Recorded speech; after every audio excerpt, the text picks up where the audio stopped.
Welcome back to our Come Reflect Act series, episode number 4, where we dive deeper into the requirements of the Cyber Resilience Act. And today we've got a very interesting topic on the agenda. Today we will shed some light onto the 13 essential cybersecurity requirements that are imposed by the Cyber Resilience Act. So stay with me to get more insights on what those requirements specifically mean for your IoT products. First and foremost, the Cyber Resilience Act presents a fundamental shift in how product security has been approached previously. It will enforce a baseline of cybersecurity requirements and standards that will be applicable to all products with digital elements that are sold on the European Union market. And when will this be applicable? The timeline or the date where the Cyber Resilience Act in its full scope will get into force is 11th of December 2027. Now coming back to the essential cybersecurity requirements that we will dive deeper in this video one by one afterwards. Before, let's talk about them in general. So how you as an IoT product manufacturer need to fulfill those requirements is risks-based and depends heavily on your cybersecurity risk assessment. Some products might be exposed to particular threats more than others, and therefore less strict tooling will be required to achieve compliance with the CRA. So everything is risk-based. Nevertheless, they will apply to all product categories that are affected by the Cyber Resilience Act equally. Let's start off with the first essential cybersecurity requirement, which is a product needs to be delivered without any known vulnerabilities in there. For the non-technical users among you, this means that basically no unlocked doors are included in your product.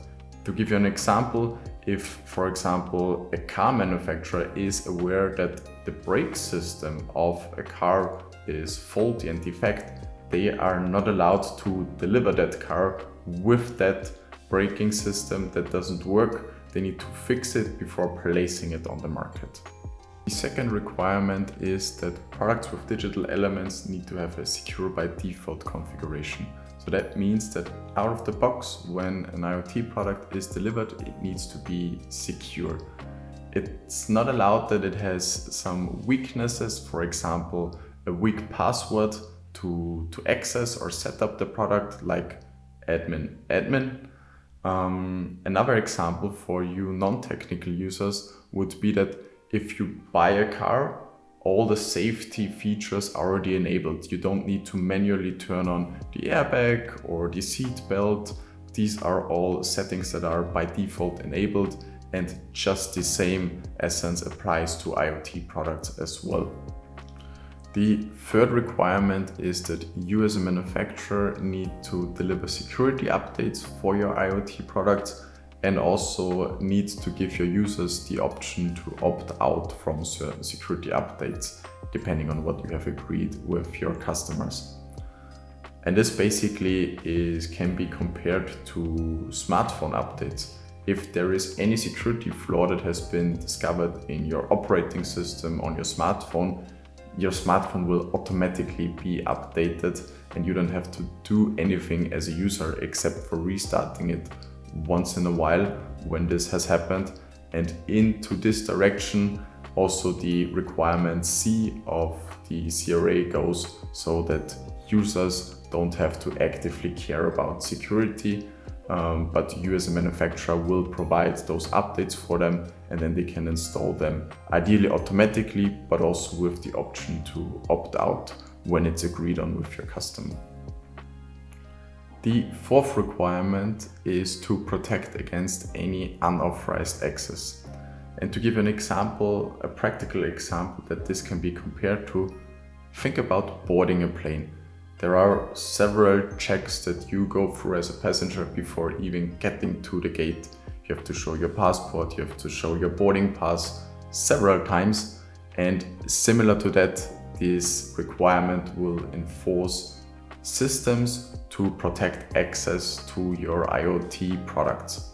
So for example, there are a couple of tools out there already like multi-factor authentication to ensure that you're a trusted user. You have role-based access controls to ensure users can only access what they're supposed to do, and a couple of others out there that, depending on your risk assessment, you need to consider and implement to achieve this requirement of the Cyber Resilience Act. The fifth requirement is to protect the confidentiality of your data. Now, think about sending a postcard. If you just send a postcard from your vacation destination back home without an envelope, anybody can read what's written on the postcard. But as soon as you put an envelope there, you know that only the person you want to read your postcard can read it. And the same example or comparison can be applied to your IoT products. You need to encrypt your communication in order to protect it against any attacks, any confidentiality breaches that you might face during the operations of your IoT products. Moving on to requirement F, which enforces manufacturers to protect the integrity of the data and functions of their products with digital elements. Now, this requirement addresses a very, very important gap that is currently out there in most IoT architectures. So it enforces you not only to protect the integrity of your data, but it also enforces you to be able to detect any corruptions of data integrity, which is a gap that is currently out there in almost every IoT architecture. Essentially, that means that you proactively need to verify data before using it in any application. And the same applies to the functions part of this requirement. For example, updates, commands, configuration changes. You need to verify that those commands, updates, configuration changes come from trusted sources. And the same applies to the data. And how do you do that? You basically do that by implementing extensive hashing and signing capabilities on the one side for your data that you can verify its integrity, and on the other side also for all your functions like commands, updates, configuration changes, that the device that receives those commands can verify if they are coming from a trusted source or not. The seventh requirement enforces data minimization for your part of digital elements. Now, in the IoT context, we have a vast amount of IoT data that we could potentially collect and use for an application, analytics, or any other service. And this requirement enforces you to only collect what's needed that your product can function as it's supposed to function. And that your product can function as it's supposed to function can vary depending on the application that you currently have or the use case for your devices. We all know that IoT systems are not static but get developed further as they get older, they get more mature, they get implemented to other devices and areas. And therefore it's recommended that you have a configuration tool where you can configure what data is collected and what data is not collected in order to also achieve this requirement of the Cyber Resilience Act. Requirement 8 of the Cyber Resilience Act enforces you as a manufacturer to ensure that your IoT products are resilient and remain available during incidents. However, this is a very individual requirement and highly depends on your field of application and also on your risk assessment and what you have identified as typical risks or non-typical risks. For example, if you operate an IoT device in an industrial environment and it stops operations because of a global power outage, this would not be considered as a typical risk. However, if it stops its essential functions because of just a small incident that is foreseeable, then this can be considered as a typical risk, and you need to implement functionalities and tools to avoid it stopping its operations in such cases. Requirement 9 says that you as a manufacturer and your IoT product should expose no harm to the connected systems. There has been a very prominent cyber incident in the United States where an IoT connected thermostat has been used by hackers to gain access to the network and hack a whole casino. This would be a prime example of being the weakest tool in the chain, and you as a product manufacturer need to ensure that your product is not the weakest tool in the chain and can be exploited for such attacks. Additionally, requirement number 10, you need to limit the attack surface for your IoT products. Very often IoT products have different ports or APIs that they support or communicate to, and essentially it's okay that you have multiple doors that data can be ingested through. However, you need to make sure that none of those doors is open. So you need to adequately protect those interfaces and ports or whatever you might have for your products to ensure that the doors are locked. The 11th requirement of the CRA's 13 essential cybersecurity requirements is that you need to mitigate the impact of an incident. And a very good comparison that we can take here is, for example, a seatbelt or an airbag that you have in your car. It doesn't protect you from having an accident. It just mitigates the damage that an accident can expose to you as a driver, and the same applies to your IoT products in the future. In more technical terms, there are a couple of different ways and options that you have to achieve this requirement. You could contain any incidents with sandboxing, you could segment your network, you could implement containerization in your architecture, that when one component fails, not the whole system collapses. This is up to you as an IoT manufacturer, and there are a couple of ways to achieve these requirements. Requirement 12 enforces you to log any security relevant activities.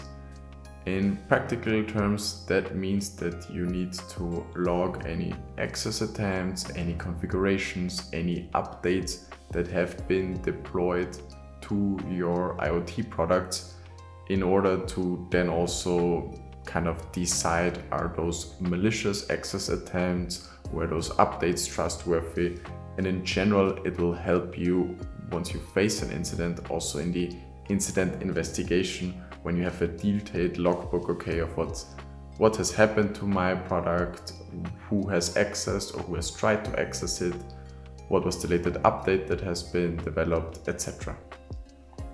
Last but not least, the 13th essential cybersecurity requirement is to implement secure deletion of your data or of the user data and ensure data portability. You've probably faced it already when you rent or lease a car and you give it back, you delete all your information that has been stored in the infotainment system of the car when you have connected through Bluetooth.